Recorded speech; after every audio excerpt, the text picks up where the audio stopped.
Peter Schuette. Yeah, really, it's a lifelong problem. So Schuette, in case anyone wants to know.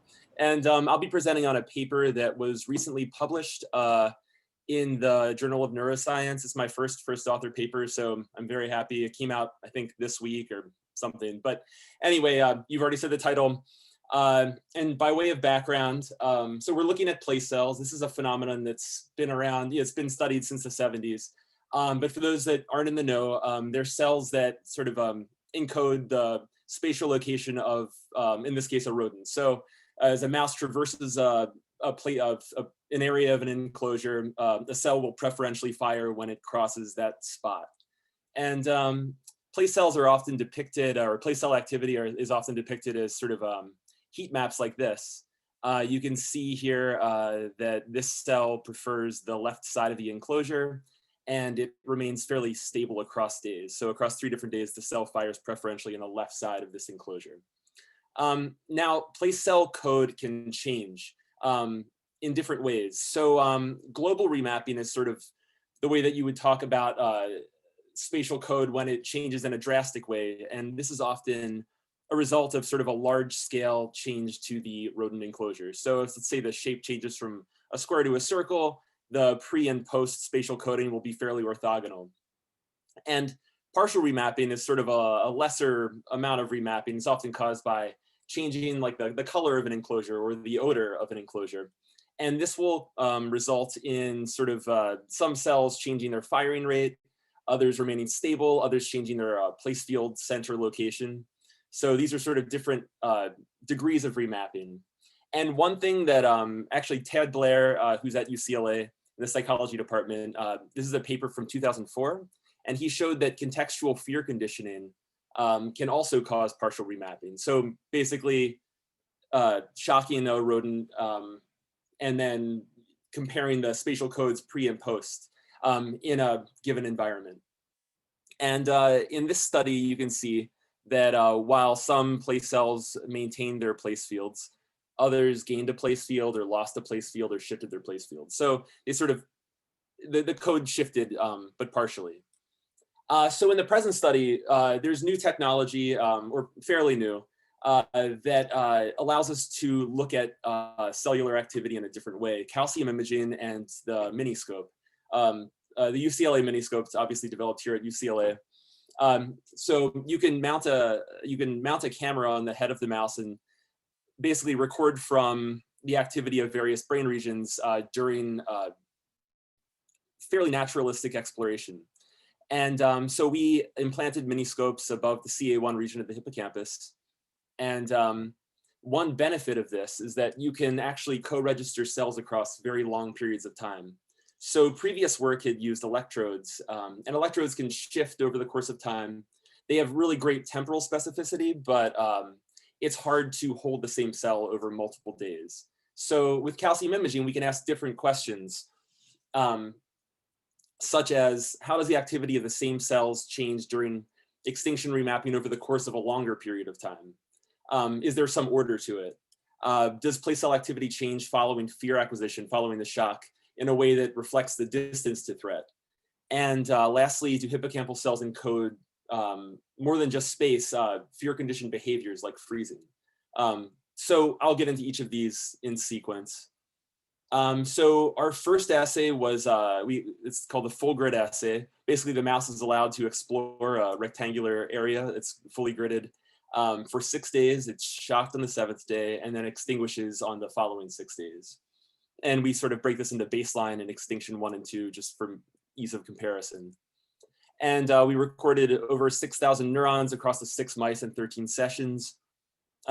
Many showed stable place fields, others did not, and a little over 50% fulfilled place cell criteria, which is basically, it's based on sort of a bootstrap of an information theoretic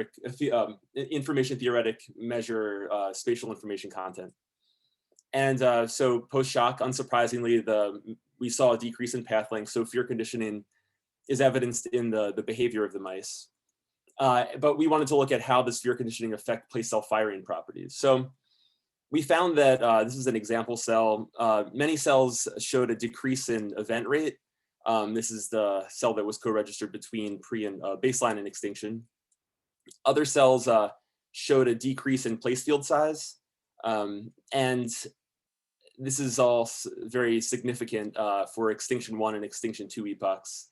We also saw a significant increase in spatial information content, indicating that these hippocampal place cells are encoding space to a finer degree following fear conditioning. It's not just that the code is thrown into chaos, but that there is possibly some sort of rhyme or reason to the remapping that we're seeing.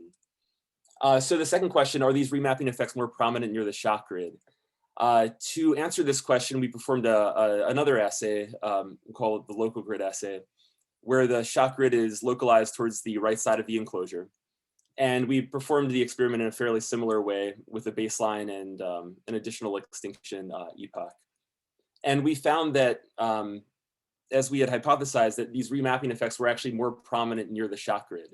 So, well, I guess just to highlight the fact, many previous studies, when they sort of present a threat, there's not a specific location in the environment. So here we're able to sort of determine if there is an effect of distance to threat on the remapping. So we see that there are more place cells on the right side of the enclosure, which is here the more threatening side.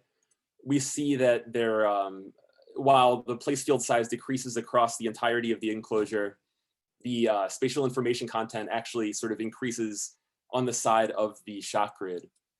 And this is a further evidence that hippocampal remapping is scaling with the distance to the threat. So it's not only shifting, but it's actually shifting in a specific way that is perhaps carrying information about the location of a threat in the environment. The third question, it was a bit of a shot in the dark, but we were wondering, do these hippocampal cells also encode fear conditioned behaviors like freezing? And so freezing, just for those that don't know, it's that don't study rodents, it's a behavior that's elicited in fear conditioning assays, and it's sort of described as moments when the rodent is absolutely still except for breathing. So it's a defensive behavior likely to evade detection of a predator or unknown threat. So not surprisingly, we saw more freezing following shock. And we checked all the cells to see how well they encode freeze behavior. So basically, we just use the generalized linear model. We output with a predictor. The predictor variable was freeze times. The response variable was the neural data, and we compared it to a bootstrap of shuffled freeze times. And we found that a number of cells actually were significantly encoding freeze behavior. And you can see here sort of an example of a group of freeze activated cells and non-freeze activated cells. These freeze cells showed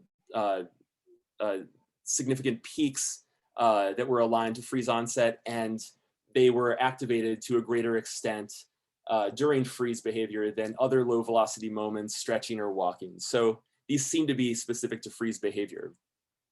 And then to establish the propensity of this group to fire during freeze, and to address the possibility that we had possibly overfit the neural data, we trained it on the first half of the freeze epochs, tested on the second half, and we found that our results held. So the remaining question is really if these cells are encoding both freeze and place, as many of these cells did. Many place cells also encoded freeze behavior. Are the freeze activated cells actually just encoding a stereotyped freeze location rather than freeze behavior? So these are some of my favorite figures. I think they're sort of pretty, but here's an example of a group of freeze activated cells that are also encoding place. And they're color coded such that they match the locations in the enclosure that they encode. And you can see here that in this example, the cells that are encoding freeze behavior actually represent very different areas within the enclosure, indicating that they're separately representing freeze behavior and spatial location. And this is significant. We see on average, a very large difference of place field centers from the freeze location. Then moreover, another way to look at this, these are all, again, freeze activated cells that represent place. And the freeze epochs are color coded such that they match the quartiles of the enclosure. And you can see that the very same cells that fire during freeze, they'll fire in different quadrants of the enclosure, indicating that, again, they're encoding freeze behavior rather than freeze location. And 91% of these cells showed activity during freeze behavior in multiple quadrants of the enclosure. So in summary, we're showing that hippocampal place cells encode space to a finer degree following fear conditioning, rather than just randomizing their code. This effect scales with the distance to the threat. And there's a previously unrecognized group of hippocampal CA1 cells that robustly encode freeze behavior, sometimes in addition to the location of the rodent. Thanks to all of our funders, and I know that we're out of time, but feel free to drop me a question if you feel the need. Thanks to everybody for organizing the event.